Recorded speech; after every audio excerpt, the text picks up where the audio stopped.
Liam's world had shrunk to the size of a teacup, fragile and easily shattered. He sat in the worn armchair, the fabric thin beneath his fingers, and watched the rain trace sad, meandering paths down the window pane. Each drop was a memory, each rivulet a year of his life with Sophia. The house was unnervingly quiet, holding its breath in the wake of the storm that had already passed through it. That storm was his wife. When the front door had opened an hour earlier, it was not the familiar sound of her keys clattering into the ceramic bowl on the hall table. It was a decisive, sharp click, a sound of finality that cut through the humid afternoon air like a shard of glass. She had not been alone. Sophia stood there, silhouetted against the grey light, a cruel smile playing on her lips. Beside her stood Marcus, a man whose entire being seemed crafted from polished confidence and expensive cologne. He was everything Liam was not, loud, ostentatious, and reeking of ambition. "Liam," Sophia had said, her voice dripping with a condescending sweetness that was far more painful than any shout. "We need to talk." Marcus's eyes roamed the modest living room, his gaze lingering on the faded rugs and the simple, handmade bookshelves Liam had built years ago. It was a look of profound disdain, the look of a king surveying a peasant's hovel. Liam had simply nodded, his throat too tight to form words. He knew this was coming. The late nights, she claimed, were with friends, the scent of a strange, musky cologne on her clothes, the way she flinched from his touch. It had all been leading here, to this moment of public execution. "I'm leaving you," she announced, the words as blunt and heavy as stones. Marcus put a proprietary arm around her waist, pulling her close. "The thing is, Liam, Sophia needs a man who can give her the life she deserves, not this." He gestured vaguely at the room, at Liam's entire life, as if it were a pile of garbage to be cleared away. Liam felt a cold numbness spread through his chest. He had loved Sophia since they were in college. He had supported her through her master's degree, worked 2 jobs to make sure she never had to worry. He had thought their love was built on something more solid than the balance of a bank account. He had been wrong. "I see," was all he managed to whisper. Sophia laughed, a short, sharp sound devoid of any real humour. "Oh, don't be so dramatic, Liam.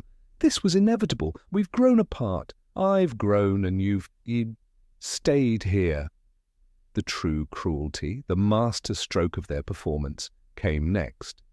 "Actually, there's another reason we came," Marcus said, stepping forward. He oozed a predatory charm. "I'm closing a massive deal, a real game changer. We're talking about a new tech campus that will revolutionize the industry." Sophia beamed at him, her eyes shining with avarice. "He just needs a little bit of bridge financing to seal it, a loan, and we thought, who better to ask for advice than you?" The mockery was so thick, Liam could taste it. Him, a man who worked a quiet, unassuming job as an archivist for the city library, a job Sophia had long derided as playing with dusty papers. "It's a $30 million loan," Marcus continued, watching Liam's face for a reaction. "We're applying at Sterling Trust Bank. You've heard of them, right? The most prestigious, most exclusive bank in the country. They don't just let anyone walk through their doors."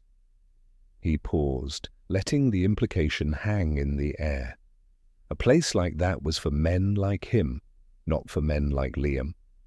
"We just thought it was funny," Sophia chimed in, her voice a venomous purr. "You, with your little budget spreadsheets trying to save a few dollars on groceries while we're about to be playing in the big leagues, will be set for life. More than life." They stood there, a united front of arrogance and disdain, waiting for him to crumble. They wanted to see him break, to see the pathetic, abandoned husband weep with envy and despair. Liam looked from his wife's cold, triumphant face to her lover's smug grin. He felt something shift inside him. Not anger, not yet. It was a profound, glacial cold, a quiet stillness. He thought of his grandfather. He thought of the old, leather-bound folder tucked away in the bottom drawer of his study desk. A folder he had been instructed not to open until he felt the world had shown him its true face. "The world is full of people who will judge you by the thinness of your wallet," his grandfather had told him, his voice raspy in those final days. "Live your life first. Find out who you are without the weight of my legacy. When you know and when you need to, you'll find the key." For a decade, Liam had honored that wish. He had lived simply, believing in the virtue of hard work and the strength of love.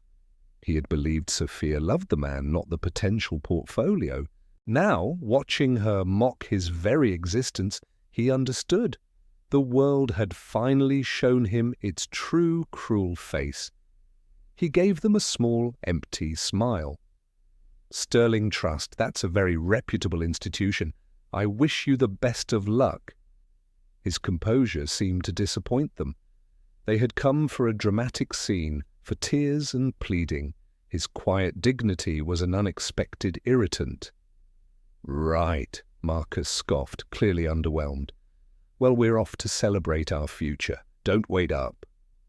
Sophia didn't even look back as they left, the door clicking shut behind them with that same awful finality.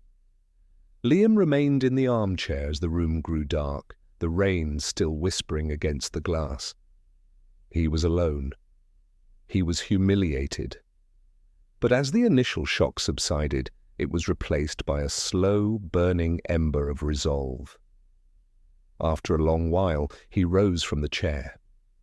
He walked to his small study, the floorboards creaking like an old church door under his feet. He knelt and pulled open the bottom drawer of his desk. There it was, the leather folder.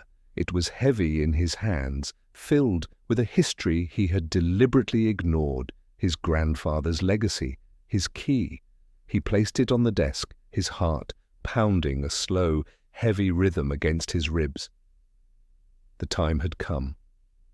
The years with Sophia had been a slow erosion of his spirit. He remembered their early days, filled with shared dreams and whispered promises under starry skies. He was a student of history, she of business. They were going to conquer the world with intellect and passion. But somewhere along the way, her compass had shifted. Her passion for business became a hunger for wealth. Her friends changed. They were women who married into money, their conversations revolving around European holidays, designer handbags, and the stock performance of their husbands' companies. Sophia began to see Liam not as a partner, but as an anchor. "Why are you content with that dusty library?" she would ask, her voice laced with frustration. "You're smart, Liam. You could be making real money. You could be someone." To Liam, he was someone. He was a man who found joy in preserving history, in the quiet pursuit of knowledge. He cherished the scent of old books and the satisfaction of helping a student find a rare text. This was a wealth Sophia could not comprehend.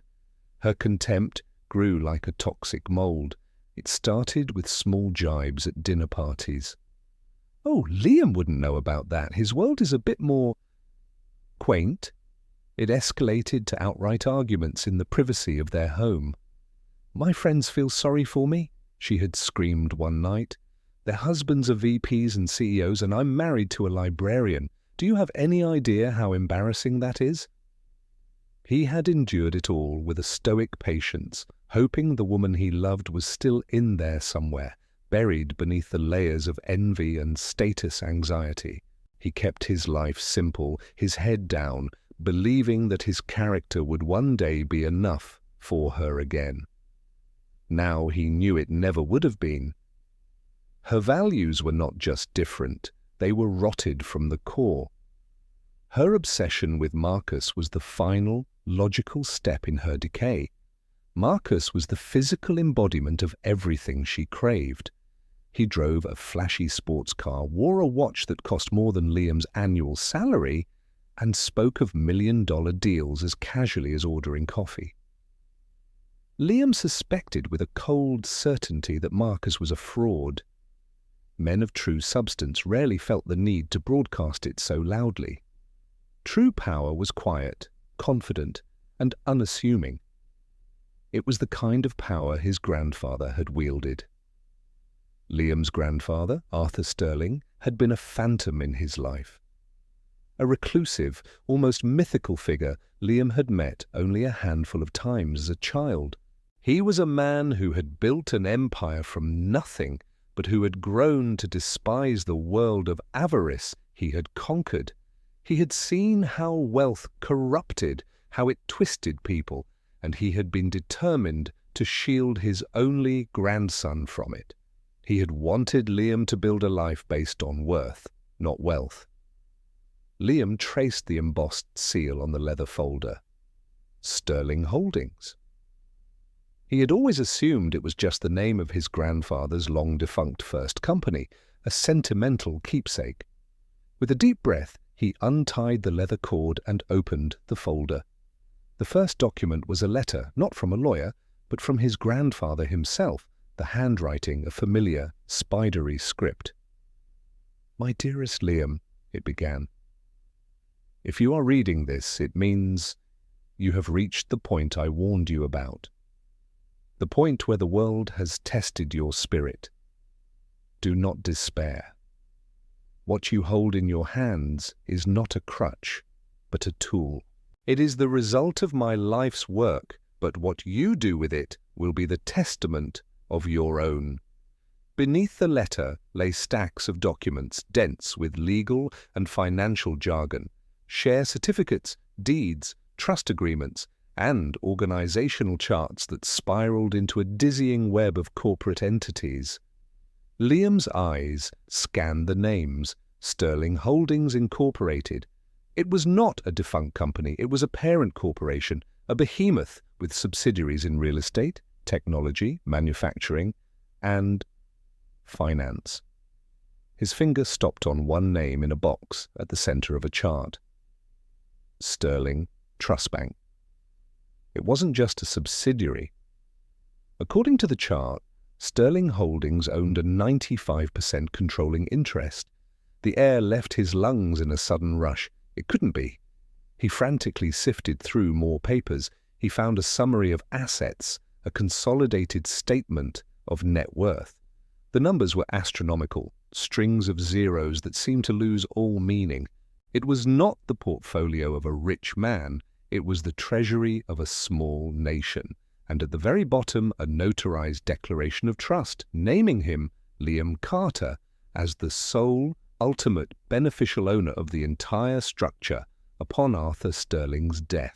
He owned it. He owned all of it. He owned the bank. The cruel, exquisite irony of it washed over him, so potent it was almost sickening. Sophia and her new man coming to his humble home to mock him, to flaunt their application to his bank, a bank he could buy and sell 100 times over without noticing the expense. He leaned back in his chair, a hysterical laugh bubbling in his chest. It was a harsh, raw sound that echoed in the silent house. They thought he was a peasant, a nobody, when all along he was the king who owned the entire kingdom they were so desperate to enter. The laughter subsided, replaced by that same glacial cold from before, but now it was not numb. It was sharp. It was focused. His grandfather's words echoed in his mind. A tool. He looked at the documents spread across his desk. These were not just papers, they were weapons, and for the first time in his life, Liam felt the desire to use them. He found the business card tucked into a small pocket of the folder. Jonathan Thompson, Chief Counsel, Sterling Holdings. Below the name was an address in the heart of the financial district and a private phone number. Liam picked up his phone. His hand was perfectly steady. He dialed the number, his heart a cold, hard drum. The phone was answered on the first ring. "Thompson?" The voice was crisp, professional, and alert. "Mr. Thompson," Liam said, his own voice sounding foreign to him, stripped of its usual quiet deference. "This is Liam Carter. We need to talk." There was a pause on the other end, a beat of stunned silence. Then, "Mr. Carter? We have been waiting for your call for 10 years. How soon can you be here?" The journey into the city was like passing through a portal into another dimension. Liam had always felt like a tourist in the financial district, a spectator watching a game he did not understand. Today he felt a strange sense of ownership. The Sterling Tower was an obelisk of black glass and steel that pierced the sky, a monument to the power he now knew he possessed. He walked through the cavernous marble lobby, his simple clothes drawing a few curious glances from the impeccably dressed men and women rushing past. He announced himself to the security desk, and within seconds a man in a sharp suit appeared to escort him. "Mr. Carter, a pleasure. Mr. Thompson is expecting you." They bypassed the main elevators, heading to a private lift operated by a keycard. The ride to the top floor was silent and swift. The doors opened directly into a sprawling suite of offices that offered a panoramic view of the entire city. Jonathan Thompson stood waiting for him. He was an older man with a shock of white hair and eyes that were sharp and intelligent. He looked Liam up and down, not with judgment, but with a deep, analytical curiosity. "Mr. Carter," he said, extending a hand, "welcome. Your grandfather would be very pleased." He led Liam into a vast boardroom. One entire wall was a window overlooking the city below. The other walls were lined with books and artifacts, a blend of corporate power and old-world scholarship that reminded Liam intensely of his grandfather. "Please, sit," Thompson said, gesturing to the head of a massive mahogany table. "We have much to discuss." For the next 3 hours, Thompson walked Liam through the empire he had inherited. He explained the complex legal structures, the trusts and shell corporations designed by Arthur to protect his privacy and his fortune. He spoke of the conglomerate's philosophy, quiet investment, long-term growth, and a strict ethical code. "Your grandfather called it the Silent Empire," Thompson explained. "He detested the new breed of flashy billionaires. He believed true influence was wielded from the shadows without fanfare." Thompson slid a tablet across the table. It showed a live feed of the Sterling Trust Bank's operations dashboard. "You are the bank, Mr. Carter," Thompson said, his voice matter of fact. "The board of directors, the CEO, they all ultimately answer to the authority of the Sterling Holdings Trust. They answer to you, they just don't know your name. To them, the owner is a faceless entity, a legal structure." Liam stared at the screen, at the streams of data representing billions of dollars in motion. It felt unreal, like a dream. Then he remembered why he was here. "Mr. Thompson," Liam began, his voice hard, "I need to know about a specific loan application, a man named Marcus Thorne, for a tech development project." Thompson's eyebrows rose slightly. He typed the name into the tablet. A file immediately appeared on the screen. "Marcus Thorne," Thompson read aloud, "CEO of Apex Innovations, applying for a $30 million line of credit. The initial review from the Commercial Loans Department came in this morning. It's been flagged as ambitious, but potentially viable. It's on the standard approval track." Liam felt a cold smile touch his lips. "I want you to change that." Thompson looked at him, his expression unreadable. "Change it how, Mr. Carter?" "I don't want the loan rejected, not yet," Liam said, the plan forming in his mind with crystalline clarity. "I want it to go through the most rigorous, the most invasive, the most meticulous due diligence process this bank has ever conducted. I want your best forensic accountants to tear his company apart, piece by piece." He leaned forward, his eyes locking with the lawyer's. "This man is a fraud. I know it in my bones. He is building a house of cards, and he plans to use my bank's money as his foundation. I want you to find every crack, every lie, every bit of rot, and then I want to watch it all come crashing down." A slow, appreciative smile spread across Jonathan Thompson's face. He had served the grandfather, a shrewd and ruthless businessman. Now, seeing the look in the grandson's eyes, he recognized the same steel. "Mr. Carter," Thompson said, his voice filled with a newfound energy, "this is precisely the kind of active ownership your grandfather always hoped you would one day assume. Consider it done." This was no longer about simple revenge, this was about justice. A cold, calculated and systematic dismantling of the man who had tried to ruin his life and the woman who had let him. Liam made a clear, decisive choice. The years of being the patient victim, the quiet, overlooked man, were over. He was no longer a sleeping giant. He was awake. "Draw up the directive," Liam commanded, the words feeling natural on his tongue. "I'll sign it before I leave." Thompson nodded, already tapping instructions into his tablet.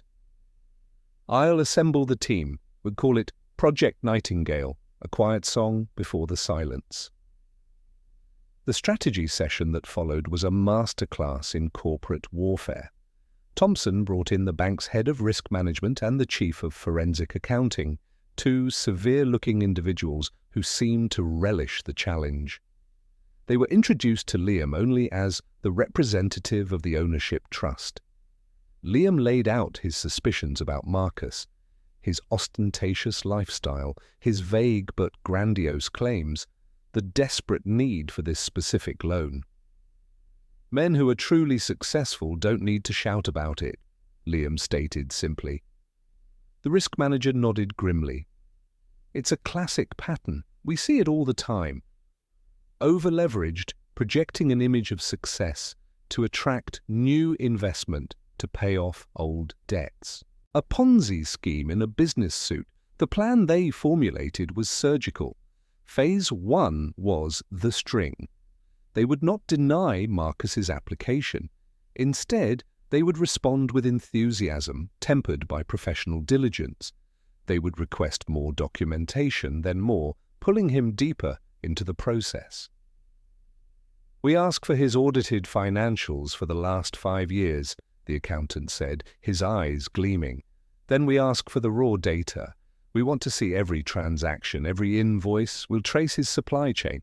We'll verify every single asset he claims to own." Phase 2 was the web. While Marcus was busy drowning in paperwork, the bank's investigators would discreetly contact his other creditors, his suppliers, and his former business partners under the guise of standard due diligence.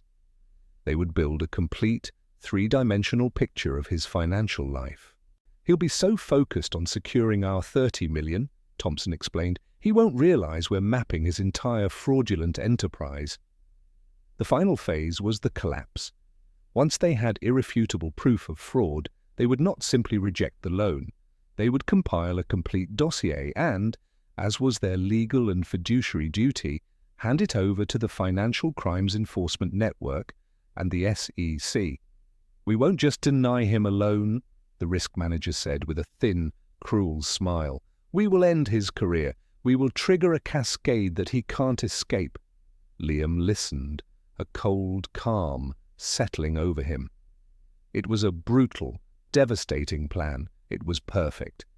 He authorized the full resources of the bank to be used for Project Nightingale. He gave them carte blanche to be as ruthless as necessary.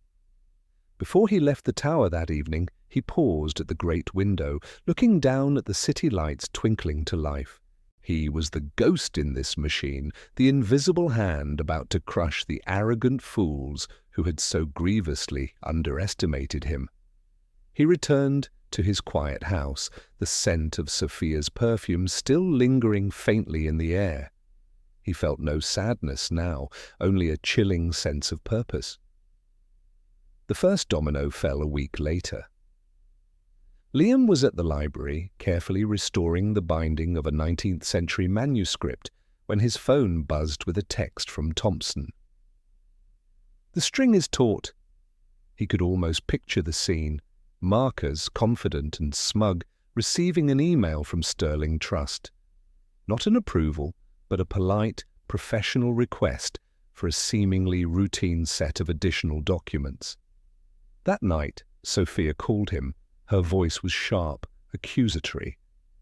"Did you do something, Liam?" she demanded. "Marcus's loan is being held up. They're asking for more paperwork. It's ridiculous. Did you call someone?" "Did you say something pathetic to try and sabotage him?"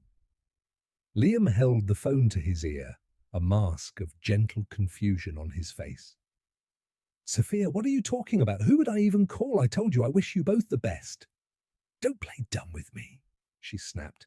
"It's just too much of a coincidence." "It's a $30 million loan, Sophia," Liam said calmly. "I imagine the bank has to be careful. I'm sure it's just a formality." He could hear her breathing heavily, frustrated. She wanted him to be the villain, but his placid denial gave her nothing to latch onto. "Whatever," she spat.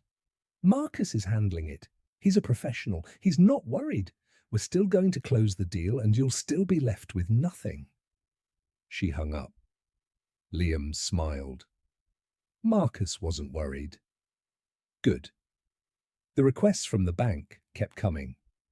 First it was financials, then detailed business plans and projections, then personnel records for his key engineers, then proof of ownership for his company's intellectual property. Each request was polite, professional, and individually reasonable, but together they formed a suffocating deluge of scrutiny. Marcus's confident facade began to crack. He spent his days and nights scrambling to produce documents, many of which were either embellished or entirely fabricated. His lies required more lies to support them. Sophia's calls to Liam became more frequent, more frantic. "They're asking for his supplier contracts now, Liam. They want to talk to his clients. This is a witch hunt," she shrieked into the phone one evening. "It does sound very thorough," Liam replied, his voice a masterpiece of concerned sympathy. "Maybe there's an issue with his business partners?" "There are no issues," she insisted, though a note of panic had crept into her voice. "Marcus is a genius. They're just jealous bureaucrats trying to block a visionary." Meanwhile, Thompson's team was uncovering a cesspool of fraud. Apex Innovations owned no real intellectual property. Its revolutionary technology was vaporware. Its glowing client testimonials were from shell companies Marcus himself had created. He was robbing Peter to pay Paul, using the promise of future funding to keep his current creditors at bay. The cascade began subtly. A supplier, contacted by Sterling Trust's investigators, got nervous and demanded upfront payment for a crucial order. One of Marcus's smaller loans from another institution was suddenly called in for review. Marcus was like a man trying to plug a dozen holes in a dam with only 2 hands. The pressure was building. Liam watched it all from his quiet, detached distance. He went to work, he read his books, he tended his small garden. To the outside world, he was the same humble, unassuming man he had always been. The jilted husband living a lonely life. The dramatic irony was a source of private, grim satisfaction. The final report from Project Nightingale landed on Liam's desk, a thick, damning indictment of Marcus Thorne's entire professional life. It was irrefutable. It was devastating. Thompson's voice was grim when he called. "We have everything. The man is a house of cards in a hurricane. We are legally obligated to report this to the authorities. With your permission, we will also issue the final rejection of the loan application. "Permission granted," Liam said, his voice cold as ice. "And Mr. Thompson? Make sure the rejection letter is unequivocal." "I will draft it myself," the lawyer replied. The collapse was swift and total. The official rejection from Sterling Trust was the first blow. It was a cold, two-sentence letter that stated the application was denied due to significant and irreconcilable discrepancies discovered during the due diligence process. The same day, the bank's report was filed with the Financial Crimes Unit. Within 48 hours, Marcus's world imploded. An alert from the federal authorities triggered clauses in his other loans. His lines of credit were frozen. His business accounts were seized. His investors, smelling blood in the water, filed lawsuits. The news broke online. Tech visionary Marcus Thorne accused of massive fraud. His face was plastered everywhere, his empire revealed to be nothing but smoke and mirrors. Liam was at home when Sophia arrived. She didn't knock. She burst through the door, her face a mask of fury and disbelief. Her designer clothes were rumpled, her perfect hair in disarray. "You!" she screamed, her voice raw. "This was you! You did this!" Liam slowly looked up from the book he was reading. He placed a bookmark carefully between the pages before closing it. "Sophia," he said calmly, "you look upset." "Upset?" she shrieked, her voice cracking. "My life is ruined. Marcus's life is ruined. They've frozen everything. The police are involved. And it all started with that bank. Your bank." The slip was Freudian, a desperate, nonsensical accusation born of pure panic, but it hung in the air between them. "My bank?" Liam asked, raising an eyebrow. "Sophia, I'm a librarian. I think you're confused." "Don't lie to me," she sobbed, tears of rage streaming down her face. "You hated him. You hated us. You found some way to poison them against him. You whispered some lie and destroyed everything." He almost felt a flicker of pity for her. Almost. She was so blinded by her own worldview, she couldn't conceive of a reality where he, Liam, held any actual power. In her mind, the only weapon he could possibly wield was a petty, whispered lie. "Marcus destroyed himself, Sophia," Liam said, his voice devoid of emotion. "He was a fraud. You just didn't want to see it."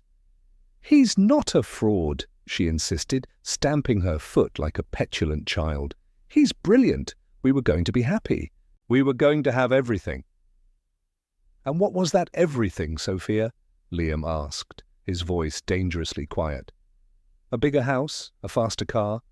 The envy of your shallow friends? Was that worth destroying 10 years of a life we built together?" She stared at him, her mouth opening and closing, but no words came out. The truth of his question was too stark, too ugly.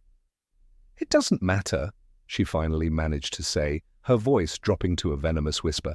"This isn't over. Marcus has connections. We will find out who is behind this, and when we do, they will pay. We will sue Sterling Trust into the ground."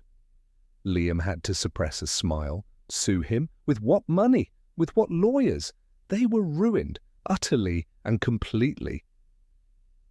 "I think you should leave," he said, standing up. He was no longer the man who flinched from her anger. He was taller, colder. She backed away, a flicker of fear in her eyes at his changed demeanor. "This isn't the end, Liam," she spat, before turning and fleeing from the house. But it was the end. She just hadn't realized it yet. The final confrontation was not of Liam's making, but he had anticipated it.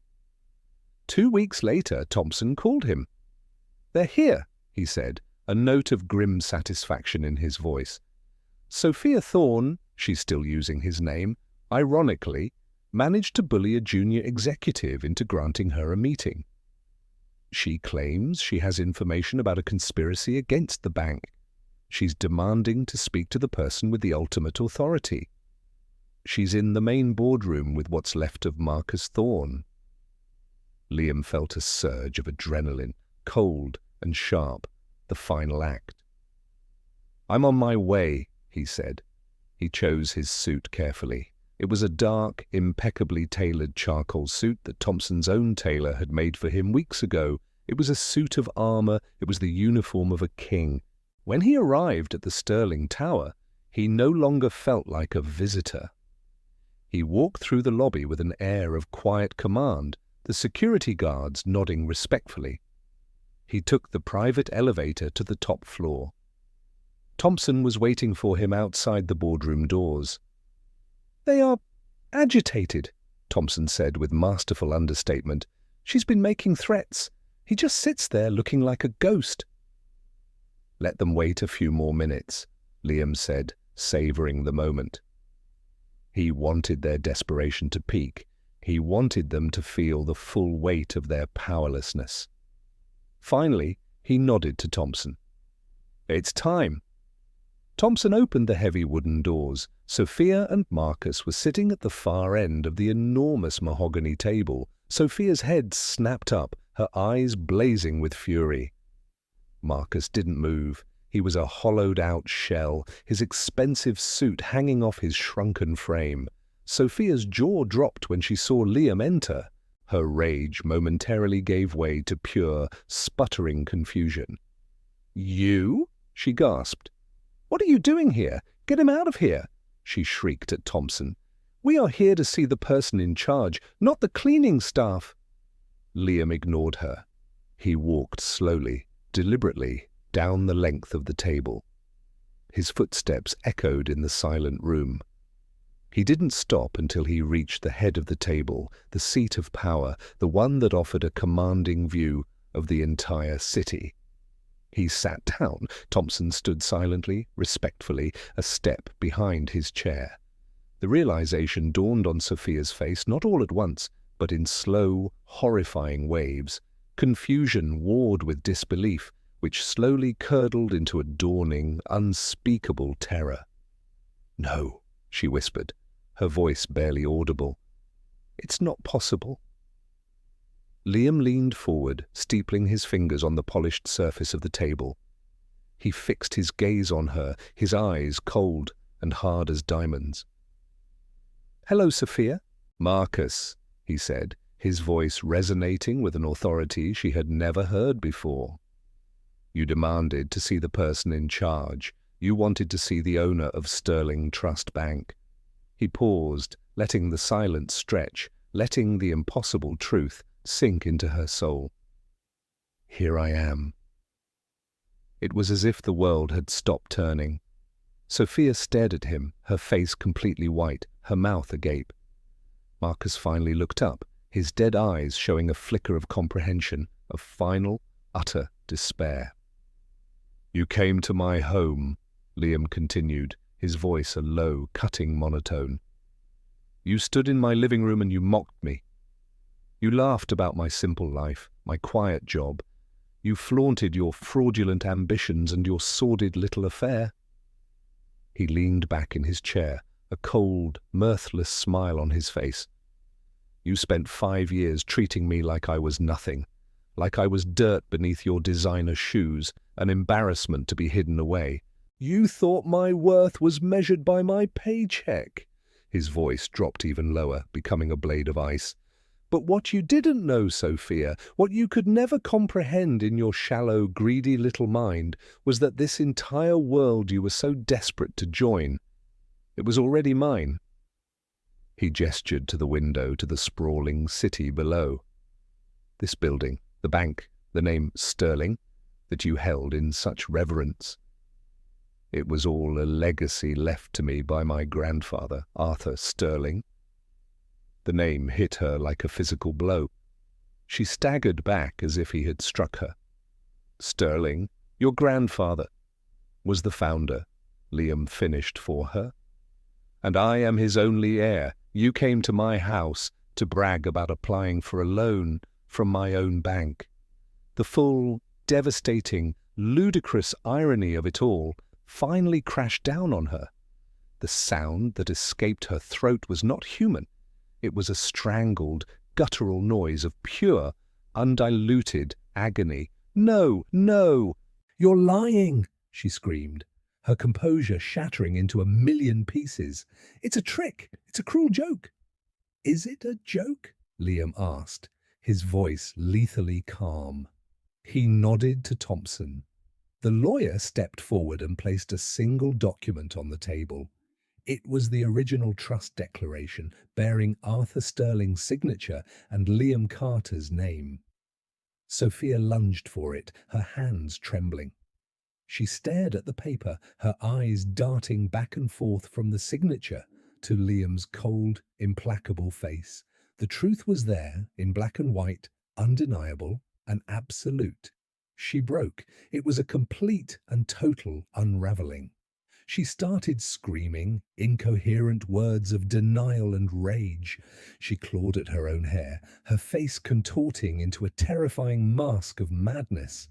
"You did this to me!" she shrieked, pointing a trembling finger at him. "You let me! You watched me! You could have had all of this, and you let me walk away! You ruined me!"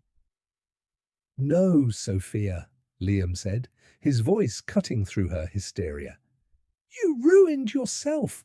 I simply gave you the opportunity to show me who you truly were. You did not disappoint." He then turned his gaze to the empty shell that was Marcus. "As for you," he said coldly, "my forensic accounting team was very impressed. They said it was one of the most brazen, yet fragile webs of deceit they had ever seen. The federal authorities were equally impressed. They'll be wanting to speak with you again very soon. I believe the word indictment was mentioned." At the mention of the authorities, Marcus seemed to shrink even further into himself, a low moan escaping his lips. Sophia's rage turned to desperation. She lunged across the table, her face a snarl of hate. "I'll kill you!" Before she could even get close, two uniformed security guards who had been standing silently by the door moved with swift efficiency. They each took one of her arms, their grip firm but professional. She struggled against them, weeping and screaming his name, hurling curses and threats. Liam stood up, straightening his suit jacket. He looked down at the woman he had once loved, now a pathetic, broken creature, and he felt nothing, no love, no hate, only a vast, empty pity. "Our divorce was finalized last week, Sophia," he said, his voice a final judgment. "My lawyers have already divided our assets according to the prenuptial agreement you were so insistent upon, the one that stated my personal inheritance was not communal property. You will receive your half of the savings from our joint account.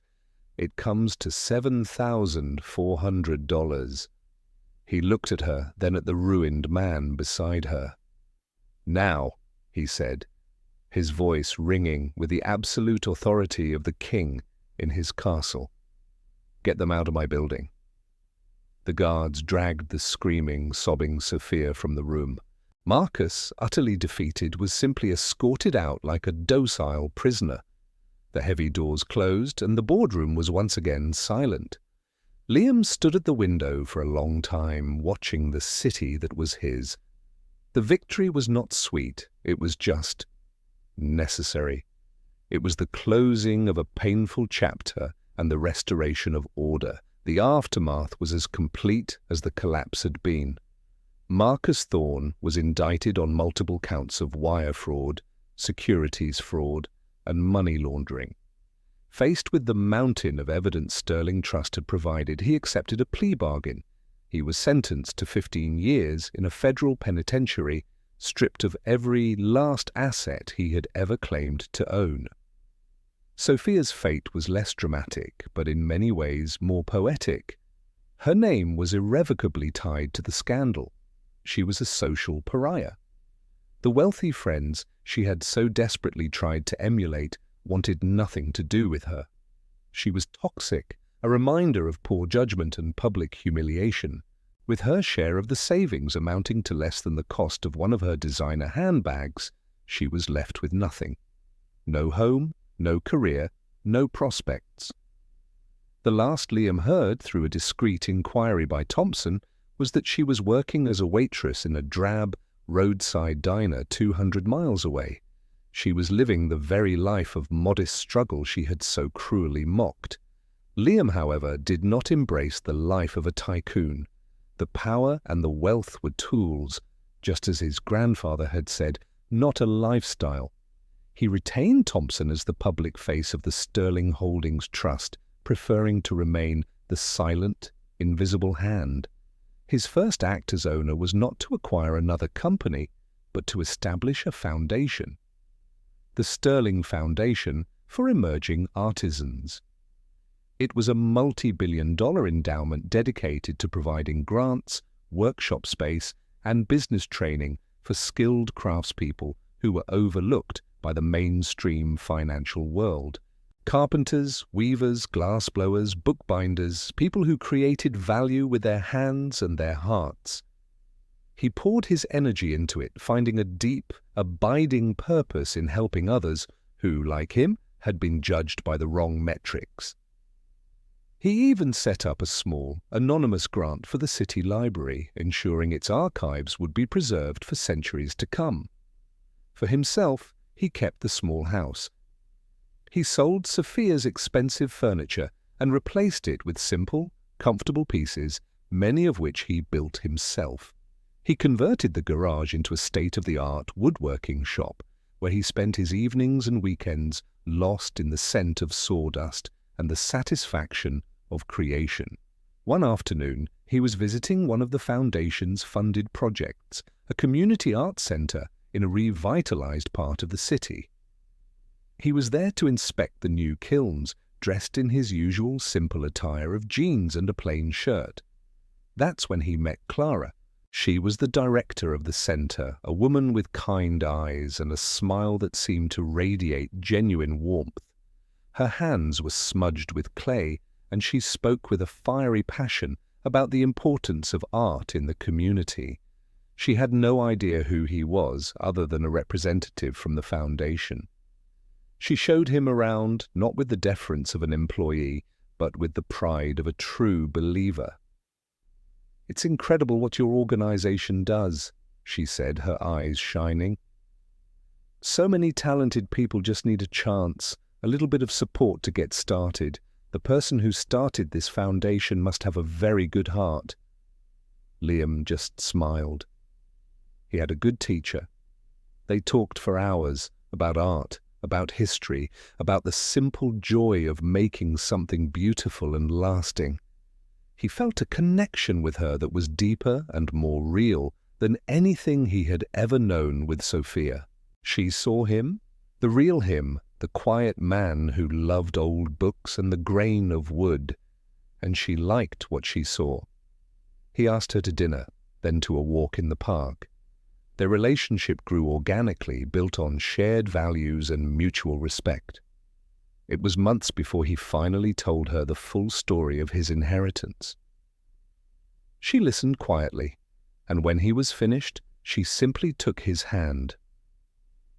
"So the money didn't change you," she said. "It just revealed who you were all along." In that moment, he knew he had found his true wealth. A year after the confrontation, Liam stood in his workshop, sanding a piece of reclaimed oak. The late afternoon sun streamed through the window, illuminating the dancing dust motes. The house was quiet, filled with a peaceful, contented silence. On a shelf above his workbench sat a small, framed photograph of his grandfather, Arthur Sterling.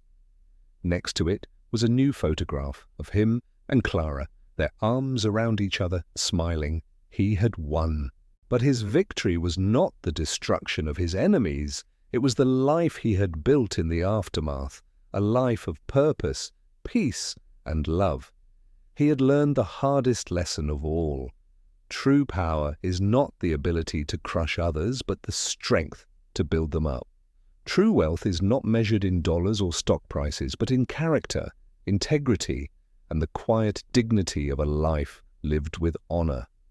And he was the richest man he knew.